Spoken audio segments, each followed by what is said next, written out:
Quiero que vaya conmigo, por favor, a Primera de Reyes, capítulo 19. Yo no sé por qué, pero hoy los noto así como más tranquilos. Creo que hoy porque es el séptimo día de ayuno, ¿verdad?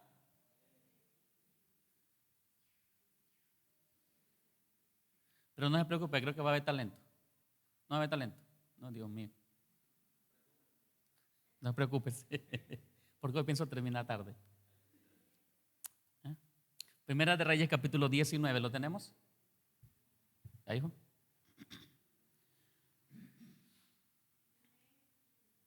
Creo que les voy a estorbar por allá a los que están al centro. Van a tener que hacer que eso quede las letras más arriba. Sí, estorba, ¿verdad? Para leer. Dice la palabra del Señor de la siguiente manera. Primera de Reyes, capítulo 19, versículo 1. Voy a leer una porción algo extensa, pero no se duerma. Y Acab dio a Jezabel la nueva de todo lo que Elías había hecho y de cómo había matado a espada a todos los profetas. Y entonces envió Jezabel a Elías un mensajero diciendo: así me hagan los dioses y aún me añadan, si mañana a estas horas yo no he puesto tu persona como la de uno de ellos. Viendo pues el peligro, diga conmigo, peligro, se levantó y se fue para salvar su vida y vino a Beerseba, que está en Judá, y dejó allí a su criado. Y él se fue por el desierto un día de camino y vino y se sentó debajo de un enebro deseando morirse. Dijo: basta ya, oh Jehová, quítame la vida, pues no soy yo mejor que mis padres. Y echándose bajo del enebro se quedó dormido, y he aquí luego un ángel le tocó y le dijo: levántate, come. Entonces él miró, y he aquí a su cabecera una torta cocida sobre las ascuas y una vasija de agua, y comió y bebió y volvió a dormirse. Y volviendo el ángel de Jehová la segunda vez lo tocó diciendo: levántate y come, porque largo camino te resta. Se levantó pues y comió y bebió, y fortalecido con aquella comida, caminó 40 días y 40 noches hasta Horeb, el monte de Dios. Y allí se metió en una cueva donde pasó la noche, y vino a él palabra de Jehová, el cual le dijo: ¿qué haces aquí, Elías? Y él respondió: he sentido un vivo celo por Jehová, Dios de los ejércitos, porque los hijos de Israel han dejado tu pacto, han derribado tus altares y han matado a espada a tus profetas, y solo yo he quedado, y me buscan para quitarme la vida. Y él le dijo: sal fuera y ponte en el monte delante de Jehová. Y he aquí que Jehová pasaba. ¿Jehová qué? ¿Qué significa? Pasaba. Ahí iba Jehová. Y un grande y poderoso viento que rompía los vientos y quebraba las peñas delante de Jehová, pero Jehová no estaba en el viento. Y tras el viento un terremoto, pero Jehová no estaba en el terremoto. Y tras el terremoto un fuego, pero Jehová no estaba en el fuego. Y tras el fuego un silbo apacible y delicado. Y cuando lo oyó Elías, cubrió su rostro con su manto y salió y se puso a la puerta de la cueva. Y he aquí vino a él una voz diciendo: ¿qué haces aquí, Elías? Y él respondió: he sentido un vivo celo por Jehová, Dios de los ejércitos, porque los hijos de Israel han dejado tu pacto y han derribado tus altares y han matado a espada a tus profetas, y solo yo he quedado y me buscan para quitarme la vida. Y le dijo Jehová: ve, vuélvete por tu camino por el desierto de Damasco, y llegarás y ungirás a Hazael por rey de Siria, a Jehú hijo de Nimsi ungirás por rey sobre Israel, y a Eliseo hijo de Safat de Abel Meola ungirás para que sea profeta en tu lugar. Y el que escapare de la espada de Hazael, Jehú lo matará, y el que escapare de la espada de Jehú, Eliseo lo matará. Y yo haré que quede en Israel 7,000 cuyas rodillas no se doblaron ante Baal y cuyas bocas no lo besaron. Amén y amén. Aleluya. ¿De qué quiero hablarte esta mañana? Cuando no puedes ver a Dios. Yo le dije a usted en un momento, ¿Jehová qué? Jehová pasaba. Pero antes de ello te estaba leyendo la situación en la que se encontraba Elías. No era una situación cualquiera. El capítulo 18, completito, a nosotros nos habla de la situación de Israel. Israel después de conocer a Dios. Israel después de haber visto las maravillas, los milagros, los prodigios que Dios había hecho y que en su momento les impactó. Después de mucho tiempo se olvidaron de Dios y empezaron a buscar a los Baales, empezaron a seguir ídolos. Elías, al igual que otros profetas, proclamaban el nombre de Jehová, pero se levantó un rey en Israel llamado Acab, y una de sus mujeres, llamada Jezabel, ella venía de una nación totalmente idólatra. Y ella llegó a Israel siendo la esposa de Acab, y ella no se doblegó al Señor, sino que empezó a traer las costumbres de su nación a Israel. Y muchos comenzaron a seguir aquellas enseñanzas, aquellas doctrinas de Baal, de Acera, e Israel se volvió en su corazón en pos de Baal y de Acera. Pero llega el momento en que el profeta Elías, para mostrar el poder de Dios, él suelta una palabra por parte de Dios, y él dice: a causa de toda la idolatría de Israel, Israel le van a empezar a cobrar factura. Israel era una nación próspera, pero idólatra. Y entonces yo creo que en medio de eso no sentía que no necesitaba buscar a Dios, si le estaba yendo bien de todos modos. Entonces Elías profetiza 3 años y medio de sequía en el capítulo 18, y cumpliéndose los 3 años y medio, él viene para profetizar que ese día iba a llover, pero hace una convocatoria y él pide que todos los profetas de Baal y todos los profetas de Acera suban con él al monte Carmelo. Y ellos por un lado y Elías por otro dijo: vamos a clamar, ustedes clámenle a Baal y yo le voy a clamar a Jehová, y el que responda por fuego, él sea Dios. ¿Sabes qué? Porque Dios siempre va a dar evidencia de que Él es Dios. Cuando Dios se va a manifestar, lo va a dejar claro. No va a haber lugar para dudas, para equivocaciones, para errores. Cuando Él se va a manifestar, lo va a hacer de manera contundente. Y ahí Jehová responde por fuego, y el pueblo empieza a gritar: Jehová es Dios, Jehová es Dios, Jehová es Dios. Aprenden a los profetas de Baal y a los profetas de Acera, en total 850, y dice que Elías les cortó la cabeza. Venía Elías de haber provocado una manifestación poderosísima de parte de Dios. Yo digo, ese hombre casi le salían alas ese día. Pero de pronto oye la amenaza de la reina, oye la amenaza de Jezabel, y la amenaza de Jezabel fue: así como le hiciste a mis profetas, mañana yo te voy a hacer a ti.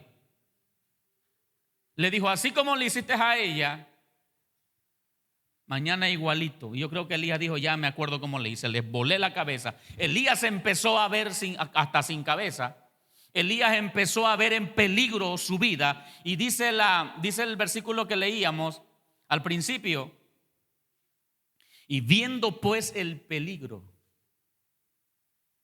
O sea, en otras palabras, Elías empezó a sentir miedo. No crea usted que la gente que tiene unción no le da miedo. Por eso el libro de Santiago dice que Elías era un hombre sujeto a pasiones semejantes a las nuestras. Santiago capítulo 5 dice: era Elías un hombre sujeto a pasiones semejantes a las nuestras. Era Elías un hombre, como decimos nosotros, común y corriente. Era un hombre que si a usted le da miedo, a él también le daba miedo. Era un hombre que si le daba vergüenza, a él también se avergonzaba. Todo lo que le pasa a un hombre le pasaba a Elías. ¿Sabe por qué? Porque los hombres de Dios no somos superhombres, somos tan humanos como ustedes, sentimos lo mismo que sienten ustedes. Y él llegó el momento en que sintió peligro, aún con toda la unción. Y ese es el cuadro que estaba presentando Elías, su vida en peligro. Cuando tú sientes que estás en peligro, quizás te pase lo que le pasa a Elías.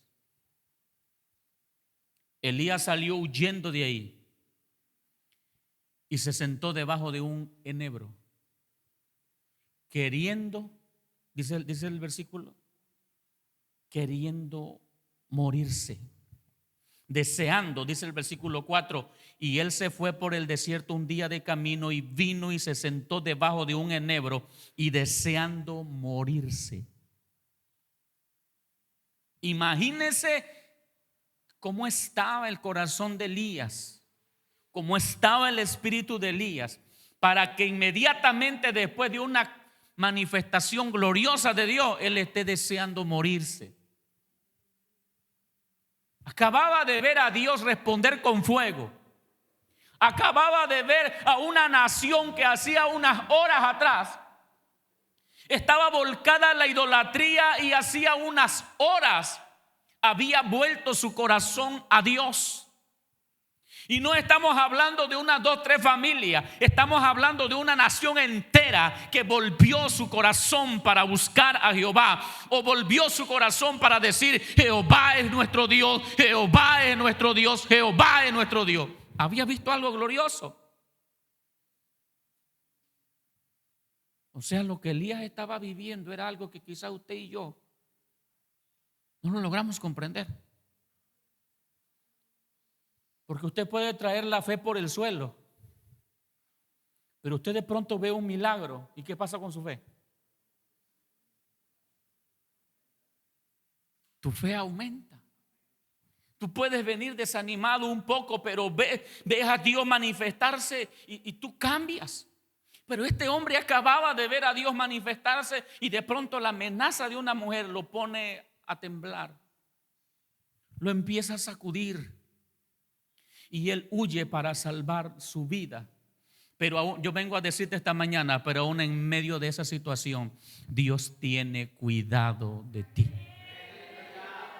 Él va huyendo, se pone debajo del enebro, está deseando morirse y le empieza a decir: Jehová, basta ya, mira que le han dado muerte a todos tus profetas y nada más yo he quedado.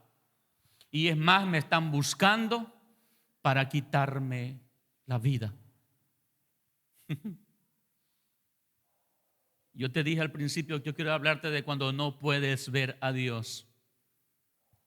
Porque en medio de situaciones así, parece que Dios no aparece por ningún lado. En medio de situaciones como la que estaba viviendo Elías, hay ocasiones en que parece que no ves a Dios por ningún lado. Ora y parece que tu oración no pasa del techo. Pides a Dios respuesta, vas a leer la Biblia, vas a leer la palabra de Dios y no hay respuesta. Es más, va con el profeta y le dice: tuve un sueño y mire que el sueño era así, era acá, era allá. Y al profeta Dios le da interpretación del sueño, pero para tu sueño no tiene una interpretación. Y por más que lloras y por más que clamas, no lo ves. No dije no está, dije no lo ves. No lo ves por ninguna parte. Los pensamientos empiezan a cambiar. El hombre se empezó a querer morir. El hombre empezó a sentirse solo. Pero al final Dios termina diciéndole: Elías, tú no estás solo. Dice la Escritura que llega un ángel y lo alimenta.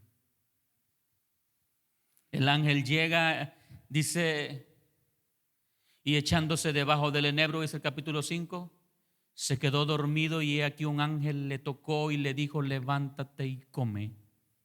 Él miró y he aquí a su cabecera una torta cocida sobre las ascuas y una vasija de agua, y comió y bebió y volvió a dormirse.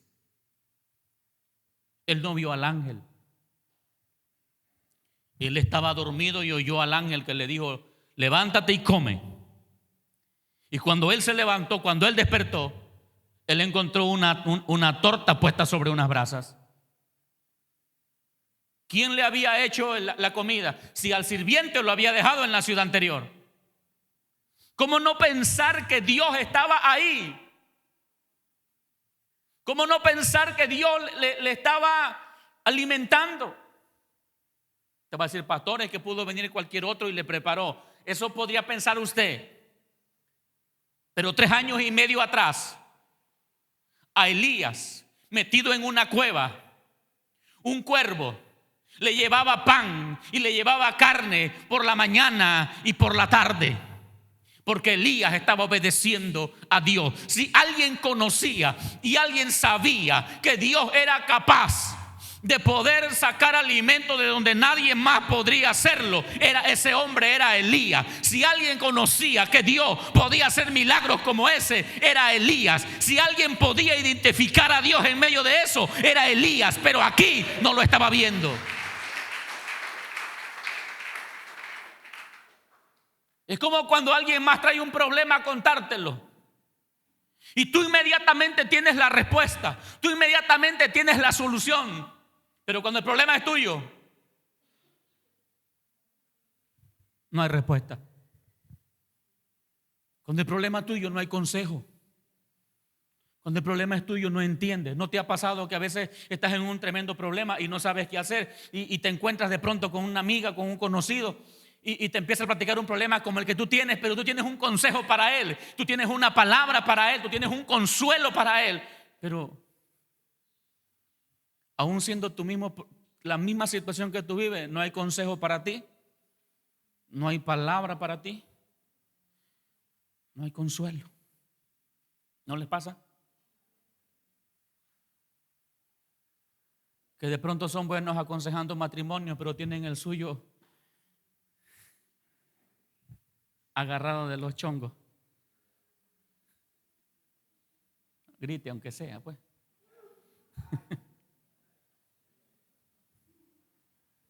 Anda queriendo y se siente capaz de arreglar el matrimonio a medio mundo, pero no se ha atrevido a decirle a la esposa: perdóname, me equivoqué. Bueno, a veces más es al revés. Pero no te has atrevido a decirle al esposo: perdóname, sí me equivoqué. Ajá.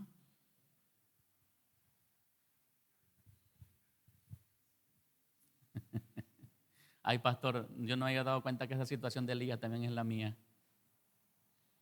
En medio de problemas grandes, lo que le pasó a Elías, mi hermano, es lo que le pasa a algunos. Pero hoy en día lo conocemos con nombre y se llama depresión.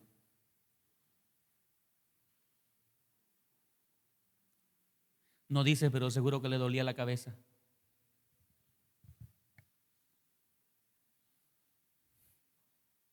No dice, pero seguramente que ese fue el momento donde empezó a sentir de qué servía todo lo que estaba haciendo. ¿Para qué valía la pena seguir ayudando gente si él mismo estaba en peligro? El ángel le dice: come y bebe. Elías se levantó, encontró la comida. Tal vez dijo: algún milagro a ese de esto. Se lo comió. Se lo acabó de comer y se acostó a dormir. Porque cuando tú estás en un terrible problema y la depresión está golpeando tu vida, no hay milagro que te pueda sorprender. Podrá venir el pastor y orar por ti y tú no sentir absolutamente nada. Podrá venir el profeta y soltarte una palabra y no pasar nada contigo. Y el problema no está en el profeta, el problema no está en el pastor. El problema está en ti, está en tu corazón. Se acostó a dormir y volviendo el ángel de Jehová la segunda vez lo tocó diciendo: levántate y come, porque el largo camino te resta.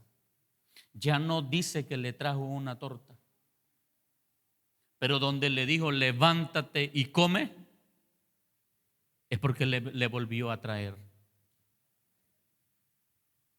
Pero ya dándose cuenta que Elías ni siquiera eso lo motivó, ahora le siguió con el siguiente paso. Ya no le dijo nomás, porque la primera vez le dijo a Elías: levántate y come.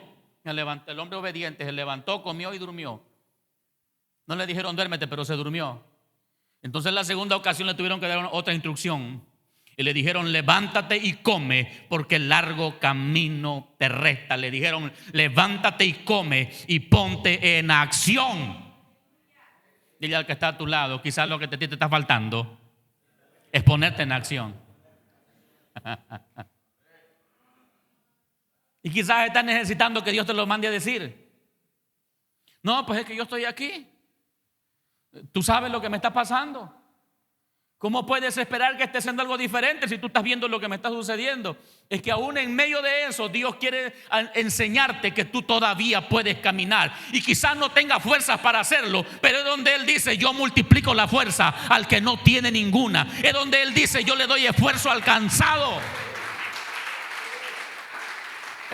Pero ¿cómo quiere que avance? Y viene el milagro. Porque dice: y fortalecido por aquella comida. Fortalecido por aquella comida. O sea, no era para que Elías se pusiera y dijera: ¿y cómo quieres que camine? ¿Con qué ánimo quieres que camine? Yo creo que el Señor le dijo: ya excusas no tienes, ya te alimenté bien. Y yo vengo a decirle esta mañana: ya excusas no tienes, una palabra Dios ya te dio. Ya excusas no tienes, Él te dijo: yo voy contigo a donde quiera que tú vayas. Ya excusas no tienes.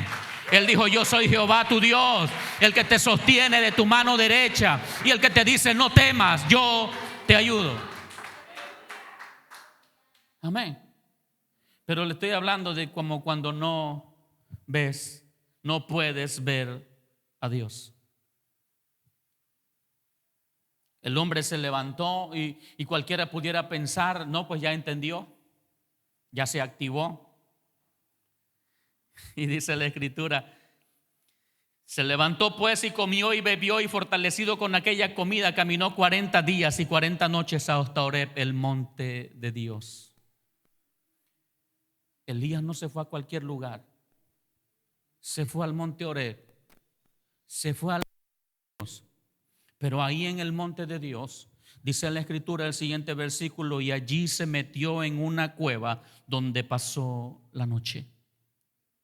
Se fue buscando la presencia de Dios, pero no fue buscando la presencia de Dios para llenarse, no fue buscando la presencia de Dios para empoderarse, fue buscando la presencia de Dios para esconderse, fue buscando la presencia de Dios para, pues, ¿qué sería hoy en día ir a Monte Oreb? Decidió dejar la comodidad de la casa, venirse a la iglesia, pero ahí nomás. Y dice que entonces el Señor le habla ahí a Elías en la cueva y le dice: Elías, ¿qué haces aquí? Elías le empieza a responder: tengo un vivo celo por... ¿Qué sabe que le está diciendo Elías? Estoy apasionado por ti.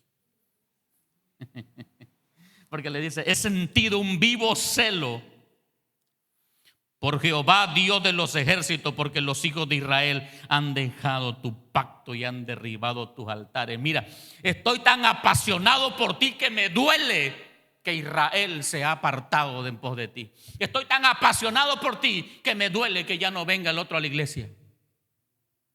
Pero no va por él.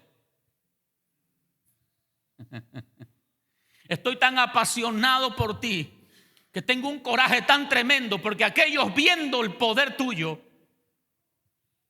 y siguen lejos de ti. Pero estaba tan apasionado, metido en una cueva. Estaba tan apasionado, pero deprimido. Y solo yo he quedado y me buscan para quitarme la vida. Y yo sigo diciendo: como cuando no puedes ver a Dios. Como cuando no puedes ver a Dios y te sientes solo. Y Elías dice: solo yo he quedado. ¿Cuántos? Solo yo. Pero el Señor termina diciéndole en el último versículo de lo que leímos, el Señor le dice: hay 7,000 cuyas rodillas no se doblaron ante Baal y cuyas bocas no lo besaron. ¿Qué le está diciendo Dios a Elías? Se te hace que estás solo, pero no estás solo. Hay otros 7,000 allá que están clamando por ti. Yo vine a decirte esta mañana, estás pensando que tu problema lo estás llevando solo, pero yo vengo a decirte, no lo estás llevando solo. Hay toda una comunidad de avivadores de fuego que está llevando la situación contigo. Pero tú no lo logras ver. Tú no lo logras ver. Es que estoy peleando esta situación, no estás solo. Cuando tu asunto se sabe, hay una comunidad que está peleando por ti, y aun cuando no lo sabe, hay una comunidad que está orando para que Dios te guarde, para que Dios te bendiga, para que Dios te respalde, para que Dios te restaure, para que Dios te sane, para que Dios te levante, para que Dios te fortalezca. Hay 7,000, dice, que no han doblado su rodilla, pero el Señor le dice, le habla el Señor en la cueva y el Señor le dice: salte. Y versículo 11, y él le dijo: sal fuera y ponte en el monte delante de Jehová. Y he aquí que Jehová pasaba. Como un hombre acostumbrado a ver a Dios, como un hombre acostumbrado a sentir la presencia de Dios, dice que Jehová pasaba y delante de Jehová, a ver, y Jehová pasaba, y un grande y poderoso viento que rompía los montes y quebraba las peñas delante de Jehová, pero Jehová no estaba en el viento. ¿Sabe usted qué significa viento? ¿Qué simboliza el viento? El viento simboliza la presencia de Dios. El viento simboliza al Espíritu de Dios, al Espíritu de Jehová, como lo habla el Antiguo Testamento. Iba un viento tan tremendo como aquel que entró aquel día en Pentecostés, en Hechos capítulo 2. Un viento recio que llenó toda la casa, pero impactó la vida de los que estaban ahí. Pero este viento, Elías, yo creo que Elías se asomó, vio el viento tan grande que venía aún rompiendo las peñas. Era un viento tan poderoso que no solamente venía sacudiendo el monte, venía quebrando las rocas. Pero Elías no pudo ver a Dios ahí.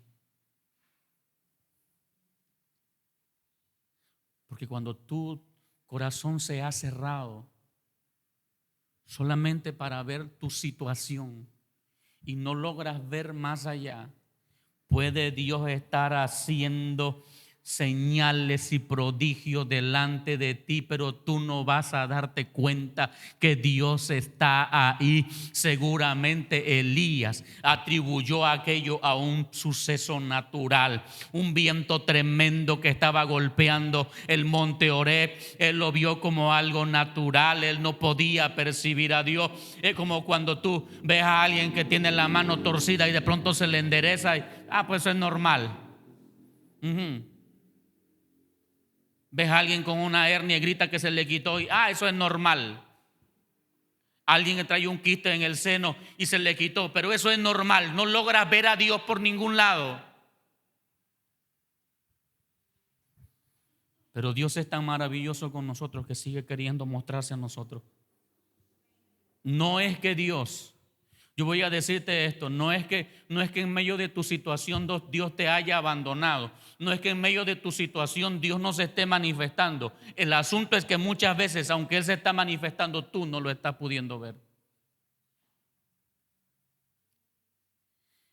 Y tras el viento venía un terremoto, pero Jehová no estaba en el terremoto. Y tras el terremoto venía un fuego, pero Jehová no estaba en el fuego. Y tras el fuego un silbo apacible. Hay momentos en que en medio de tanto mover de Dios tú no logras verlo, y es porque tu corazón está agitado. Y no me estoy refiriendo a que tienen subida la presión. Me estoy refiriendo a que muchas veces la desesperación y la angustia no te permite ver a Dios. Y así pueda venir Dios en una manifestación que sacuda a gente. Así pueda venir Dios en una manifestación donde la gente cae hablando lenguas. Así puede venir Dios de una manera poderosísima haciendo cosas extraordinarias, y tú no lo vas a lograr ver, porque cuando el corazón está agitado, nadie puede percibir lo bueno que es Dios. No es que Jehová no estaba en el viento, no es que Jehová no estaba en el terremoto, no es que Jehová no estaba en el fuego. Si el viento lo representa a Él, ¿cómo es que no estaba ahí? Si el fuego lo representa a Él, ¿cómo es que no estaba ahí? No es que Jehová no estaba, es que Elías no lo estaba viendo. Y entonces Jehová vino en un silbo apacible, o sea, un viento más suave. ¿Sabe qué representa eso? Paz.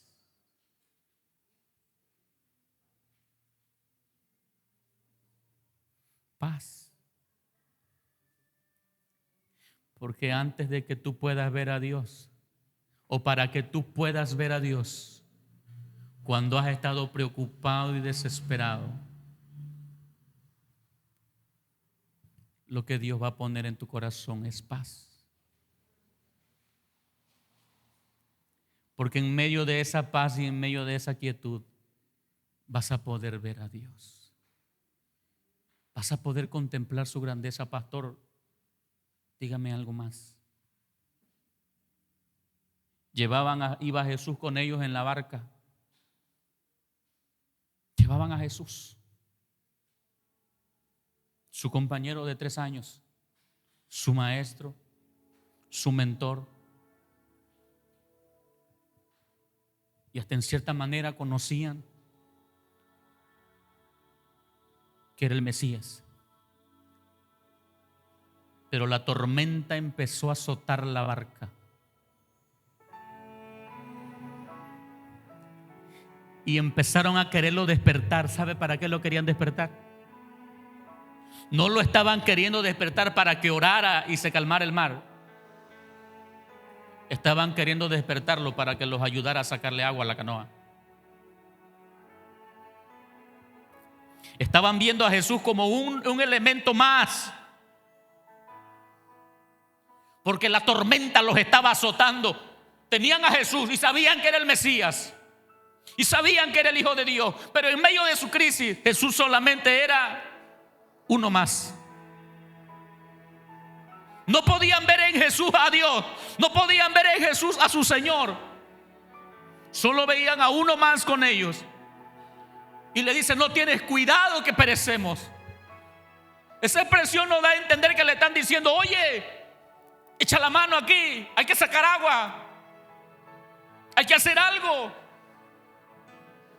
Entonces Jesús se puso en pie, y así como con Elías se manifestó en un silbo apacible, y entonces sí oyó la voz de Dios Elías.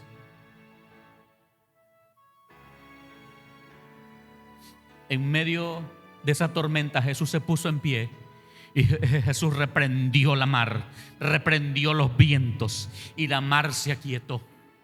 Y dice la escritura textualmente: y vino grande bonanza. ¿Sabe qué es eso? La bonanza después de la tormenta, ¿sabe qué representa? Paz. En medio de la tormenta Jesús era uno más, no más de ellos. Pero cuando llegó la quietud, todos empezaron a decir: pero ¿quién es este hombre? Pero ¿quién es este hombre que aún los vientos y la mar le obedecen? En medio de ese silbo apacible, en medio de esa bonanza, ahí sí pudieron ver a Dios. Ahí sí pudieron empezar a contemplar, y yo creo que dijeron: verdaderamente es Dios.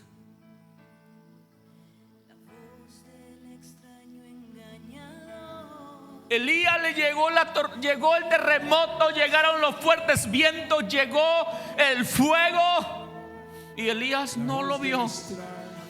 Pero vino un silbo apacible. Y cuando Elías lo oyó, cubrió su rostro con su manto y salió y se puso a la puerta y oyó la voz de Dios.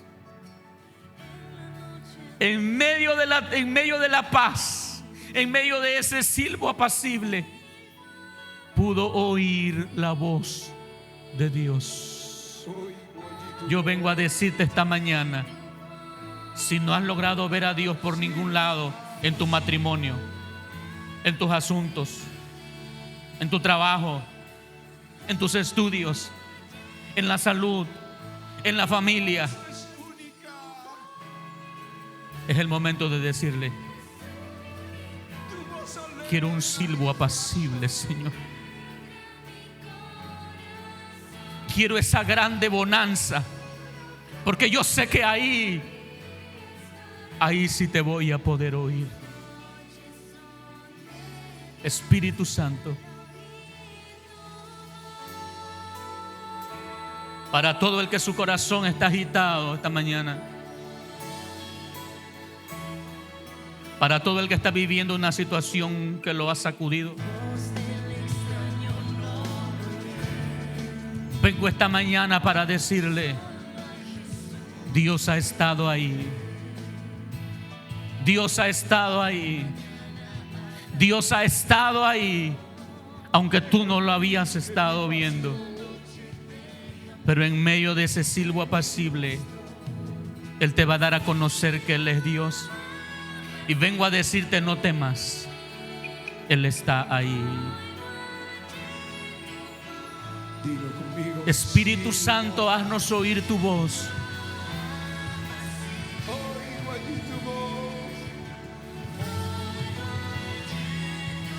Si tú entiendes qué es lo que te está agitando, tus pensamientos, tus emociones, dile al Señor esta mañana: envía un silbo apacible sobre mí. Envía un silbo apacible sobre mí. Quiero oír tu voz. Padre, en el nombre de Jesús, envía un silbo apacible sobre nosotros. Tu voz alegra mi corazón. Envía un silbo apacible y podamos oír ahí tu voz. Háblanos. Háblanos, Espíritu de Dios, en el nombre de Jesús. Ya no permita que tu situación te aísle. No permitas que tu situación te encierre.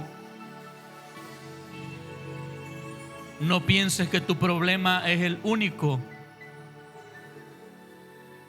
ni el más grande. Yo quiero oír este silbo apacible. Porque cuando Elías pensaba que él era el único que quedaba, le estaba diciendo el Señor: Elías, no eres el único. Hay otros 7,000 que igual que tú están teniendo esa persecución. Padre, en el nombre de Jesús, trae paz en medio de la tormenta. Trae paz en medio de la tormenta.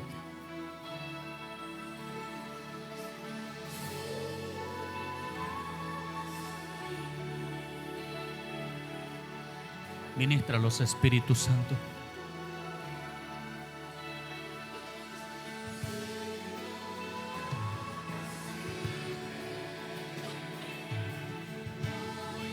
Ministralos, Espíritu de Dios.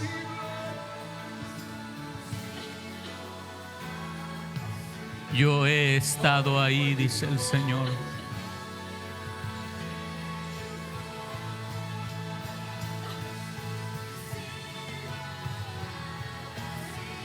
Dios toma el control de las emociones. Dios toma el control de la crisis. Cuando has pensado que está todo perdido, Él te ha mostrado que está contigo. No te vayas como Elías a la cueva. Sal de ahí y deja que la paz de Dios ministre tu corazón.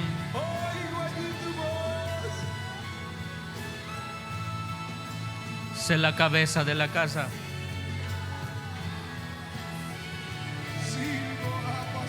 En el nombre de Jesús. Venga tu paz, venga tu paz, venga tu paz, Señor. En el nombre de Jesús.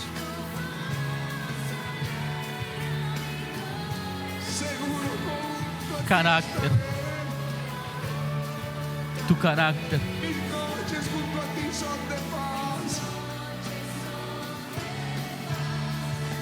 Tu carácter. Ríndelo a mí, dice el Señor. Gracias, mi amado Dios. Si tu asunto es por salud, levanta ahí tus manos, porque vas a empezar a ver a Dios en medio de esa situación.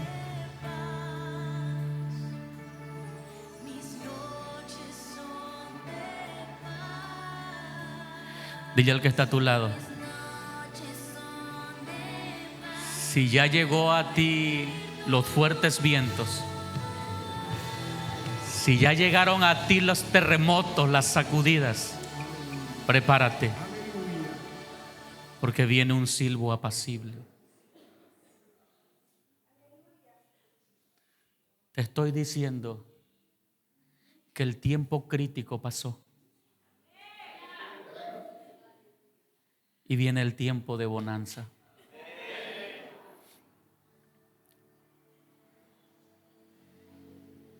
Viene paz a la casa. Ya no vas a despertar por la madrugada desesperado y preocupado en tu situación familiar, porque el Señor dice: viene paz a la casa.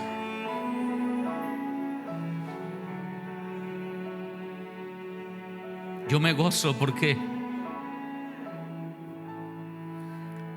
puedo verlo sonreír después de la dura tormenta. Gracias.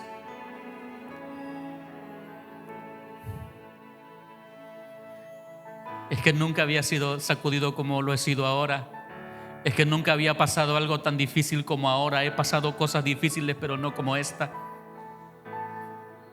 Viene el silbo apacible.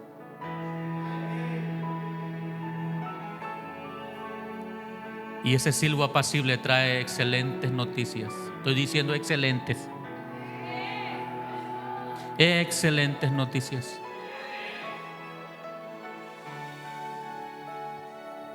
La tormenta pasó y Él se manifestó.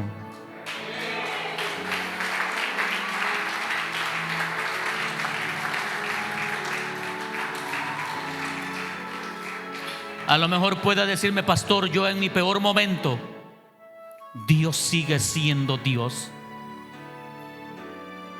Qué bueno por ti. Pero por el 99% que en medio de los peores momentos saben que Jesús los acompaña, pero no pueden ver su poder. Saben que Jesús los oye, pero parece que no. A ellos les estoy diciendo: vuelves a oír su voz. Vuelve la paz en el nombre de Jesús. Amén, Señor. Amén.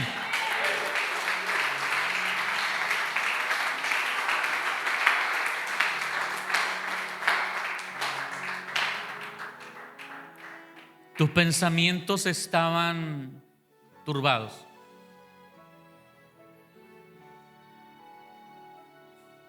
Las noches no eran noches de descanso para ti. Y tus días de descanso laborales no eran realmente descansos. Yo vengo a decirte, tus noches vuelven a ser tan tranquilas como eran antes. Ya no va a haber reclamos en la casa. El tiempo de los malos entendidos se acabó.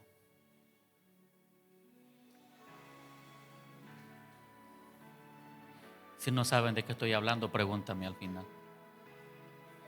Pero si sabes de qué estoy hablando, mejor no me preguntes.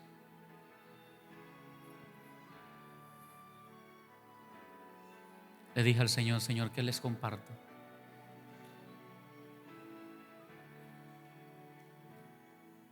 Me dijo, han estado siendo sacudidos. Y en medio de eso no logran verme. Aunque dicen confiar en mí y aunque saben que voy con ellos en la barca, no logran darse cuenta que estoy ahí. No logran verme como lo que yo soy. Y cuando me llevaba al pasaje de él y sus discípulos en la barca cruzando el mar de Galilea y aquella tormenta que los empieza a golpear, ellos sabían que iba con ellos Jesús, el que había multiplicado los panes y los peces. Dice, pastor, pero esta era otra cosa. Sí, pero si con un puñado de peces y de panes alimentó a 5,000 hombres sin contar mujeres ni niños. Llevaban ahí al que sabía hacer cosas sobrenaturales.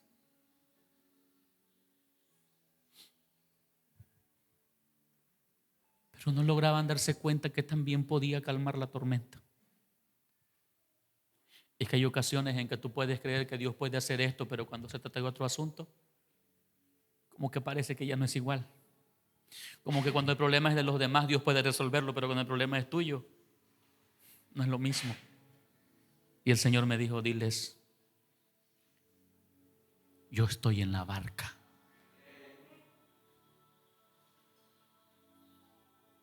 Y me dijo, después de hacerlo más específico, diles, yo estoy en tu barca.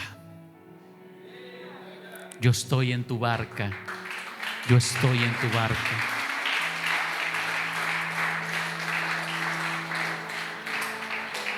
Y ese problema tuyo se convierte en el suyo.